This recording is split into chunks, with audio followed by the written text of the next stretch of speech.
I think there's one thing that doesn't help, which is an exaggeration. I make no comment about whether this is the case here, but an exaggeration in certain countries in Europe that I know very well, like Britain, an exaggeration of the nature of the public's imminent lynch mobbery. There is a way in which it's talked about as if the public are a lynch mob in waiting, which I think is highly dangerous. My own experience, having lived most of my life, travelled very widely, but lived most of my life in Britain, is that the British public are not some terrible gang who are going to break out and kill everyone at the moment.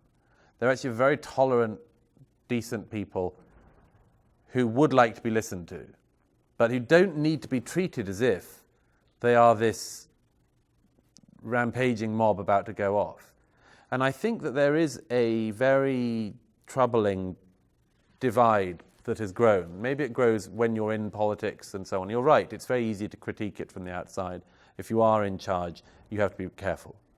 But I think that there is an exaggerated fear of the public that has been incubated among politicians, and particularly among liberal politicians.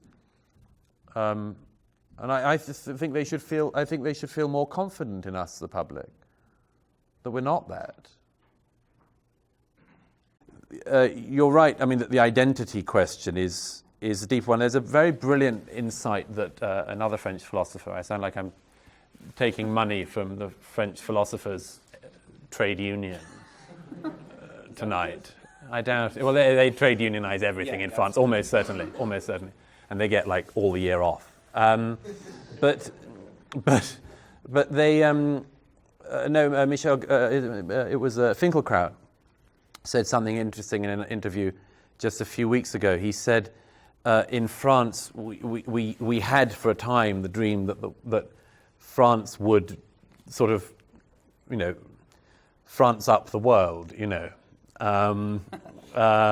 that sort of the world would become more French and all that. And obviously we all know how that worked. And but he said, but the thing is that now we've retreated in this position where we're saying, could we at least have it for ourselves? Which is a heck of a retraction to go through in, well, just over half a century. But I think this is the thing that politicians find it almost impossible, everyone other than the far right. Basically, politicians find it almost impossible to talk to, which is a sense of cultural unease, which you feel everywhere now, I would argue, in Western Europe. I think Nigel Farage has an interesting phrase. I think he's really come up with it. That you often hear in the Middle Eastern political science, you're studying Middle East, you always hear this term called the Arab Street. Yes, right? The Arab Street. I think Nigel Farage has come up with a concept, what he calls the man in the bar in Germany. Yes. The man in the bar. And I think it quite speaks to, the differences that you were speaking of. Oh, okay. And we call him Joe Sixpack in the U.S. They call you Joe Sixpack. What? Oh, okay. I don't know. Do you think there's a risk that while the threat from excessive immigration is quite real, you empower, and not you particularly, but the sort of people point this out, empower these parties that are here and now threats of this sort of vile anti-democratic behavior? Certainly in Britain, I think you've eradicated these parties, and here I think some would argue we put one of them in the White House, but I think he's certainly not as extreme as Roy Moore, for example.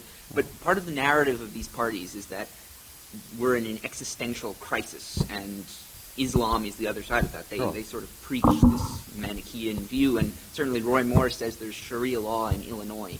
But all these parties, one of the things that unifies them is to say that the threat of Islam is encroaching, and all the mainstream parties, left, right, center, will fail you, and we are the only one that can save you. But again, there's an obvious answer to that. Yeah. So. But wait, sorry. One of the things you said is that the left, right, and center have failed to account for this. You don't think by sort of advancing that narrative you play into these groups' electoral interests? I mean, it's possible. I wouldn't have thought so, because if I did, I would encourage people to vote for them. Which I don't.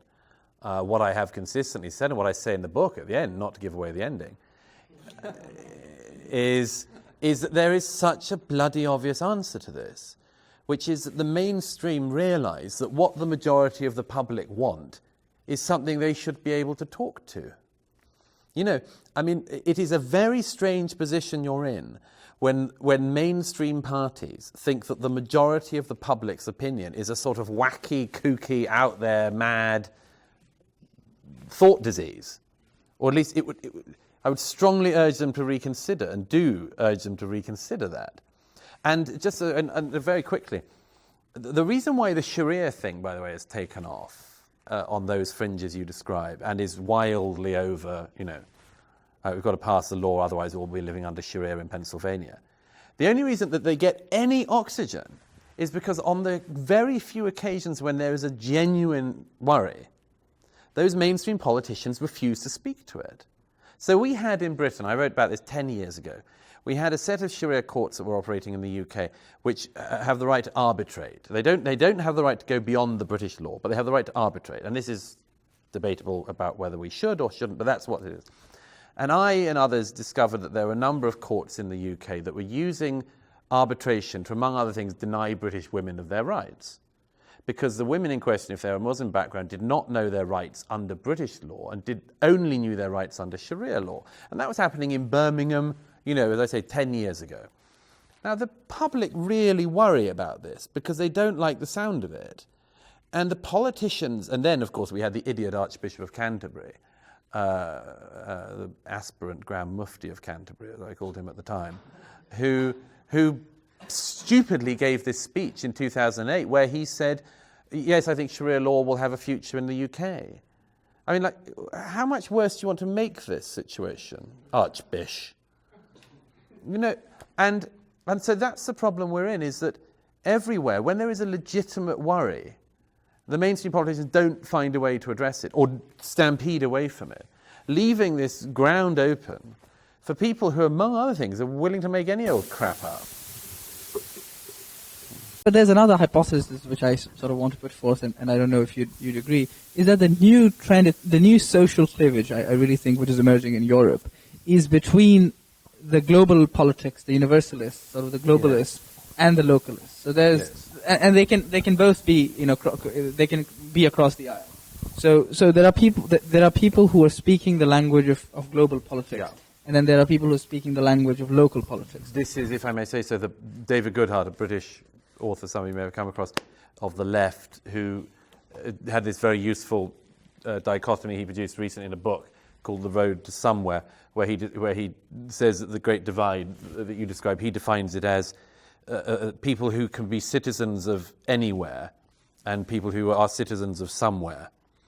And it's a useful way to look at it, is exactly this, the sort of globalists versus the localists. And I mean, I think this can be overplayed, but it's obviously coming up in all of our countries, isn't it? I mean, it's what fuels the discussion of elites and so on. And as always with those things, you know, that discussion, unpleasant as it can get, isn't on to nothing. You know, it is true that there is a type of person for whom home can be anywhere. And it particularly happens at a certain level of the socioeconomic strata, you know. I can sleep in Philadelphia tonight, you know. So I feel like a citizen of anywhere. And tomorrow night I shall sleep in Florida, I think. So there, I'm a citizen of anywhere. Let me, though, before closing, just give you one statistic which might give you an idea of how difficult the situation we're getting into is. All of you will remember, might have read some headlines about your present president's travel ban earlier this year. When was it? End of January this year? When the unilateral announcement of an 8-week suspension, 9-week suspension of travel into the US from 7 very unstable countries, all of which were Muslim majority. I'm sure here at your college, as everywhere in my country and everywhere in Europe, the reception of that policy was not warm, and that there was considerable criticism for the president for it. I would join some of that criticism.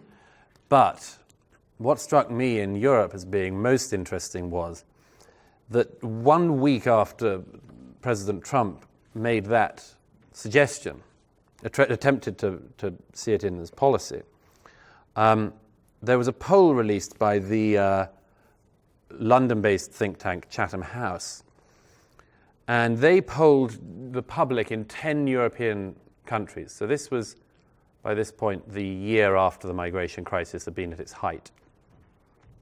And they asked the European publics a question far, far harder than anything that Donald Trump had proposed. They asked the European publics whether they agreed or disagreed with the statement that they didn't want one more Muslim in their country. 0 more Muslim immigration specifically. And the striking thing about this is that that poll from February 2016 showed that 8 out of 10 European countries polled, the majority of the public agreed with that statement. They agreed that they didn't want any more, 0 more Muslim immigration specifically. And the only 2 countries where that wasn't a majority opinion were my country, Britain, and Spain. And in Britain only, and I put it in quotation marks, only 47% of the public agreed with it. So one of the points of this book is to try to look at this very, very considerable problem and to try to look at it in the round and not to sugarcoat it or gloss it, but to make acknowledgement of the fact that a very strange thing has been happening in Europe, which I think has the potential to be fatal for all sorts of reasons.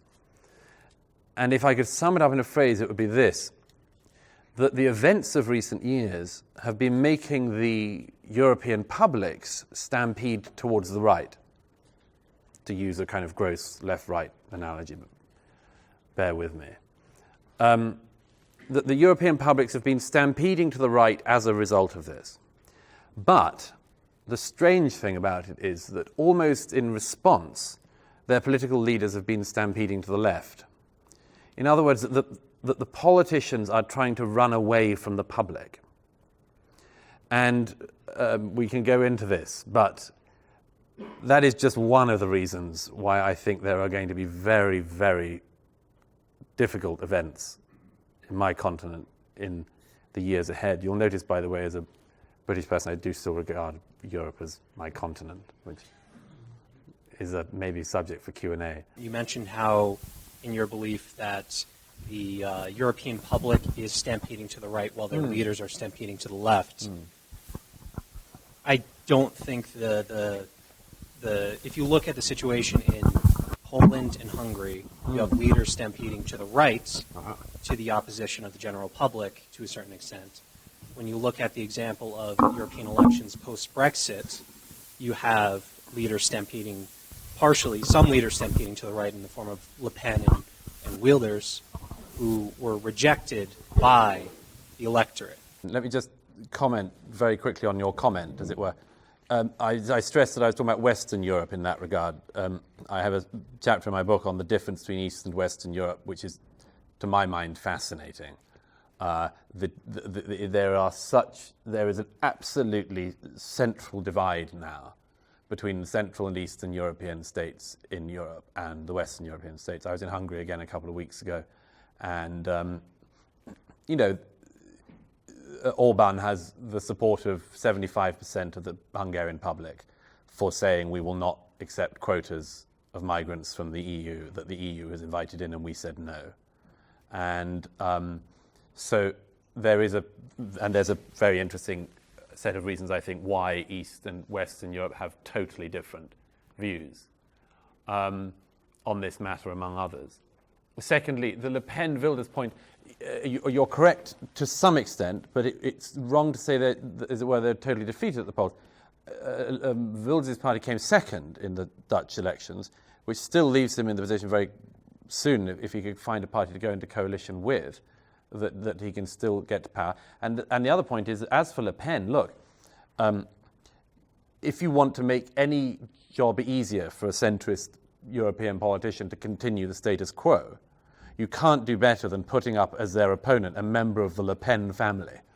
You know, a family that's actually tainted by the Vichyite tendency in France. So, to my mind, again, it's like the one in Austria, you know, the presidential election last year. The non-far right-wing candidate wins by 51%, and everyone says, hurrah! Do you want to check those figures again and see how big a hurrah you want to give that? I would just like to get your thoughts on a matter that hasn't been addressed today. Good. That being the European birth rate crisis. Yeah. And so I just wanted to ask you if you think that Europe must start accepting refugees in large quantities, refugees who often are young and come with families, and working immigrants to alleviate the oncoming labor shortage. It's an important point. I have a chapter early on in my book where I say the 4 or 5 shoot-down arguments for why you need this migration. Every one of these arguments, it always comes up after the thing has already happened. They're always post-facto arguments. So after Germany opened the borders in 2015, there were German officials who say, we are an aging population and therefore we need...